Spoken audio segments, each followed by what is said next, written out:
உண்மையிலே கொஞ்சம் யோசிச்சு பாருங்களேன். உங்ககிட்ட வந்து பெரிய பெரிய கார் இருக்கலாம், வில்லா இருக்கலாம், என்ன வேணா இருக்கலாம்.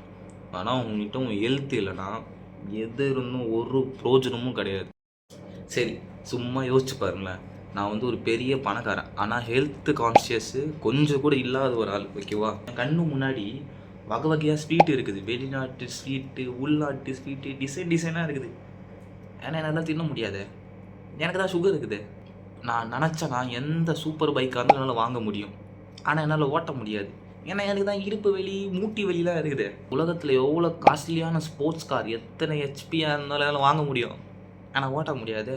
ஏன்னா எனக்கு தான் இடுப்பு வலி இருக்குது. ரொம்ப நேரம் உட்காந்து கை இப்படி ஆட்டியிருந்தால் கை வலிக்க ஆரம்பிச்சிடும்.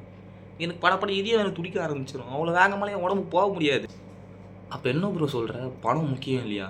ப்ரோ, பணம் கண்டிப்பாக முக்கியம். ஆனால் ஒன்று புரிஞ்சுக்கோ, உங்கள்கிட்ட எவ்வளோ பணம் இருந்தாலும் உங்கள்கிட்ட ஹெல்த் இல்லைனா இது குப்பைக்கு தான். உன்னால் இது கண்டிப்பாக யூஸ் பண்ணவே முடியாது. கடைசி வரைக்கும் இது எவனா ஆட்டியை போட்டு போயிடுவானா, அங்கே போயிடுமா, இங்கே போயிடுமான்னு யோசிச்சு படப்பட துடிச்சுக்கினே தான். புரியுதுங்களா? அட்லீஸ்ட்டு வீட்டு பக்கத்தில் ஏதாவது கடை இருந்தால் கூட வண்டியில் போகாமல் ஒரு சைக்கிளையாச்சும் போங்க, நல்லது.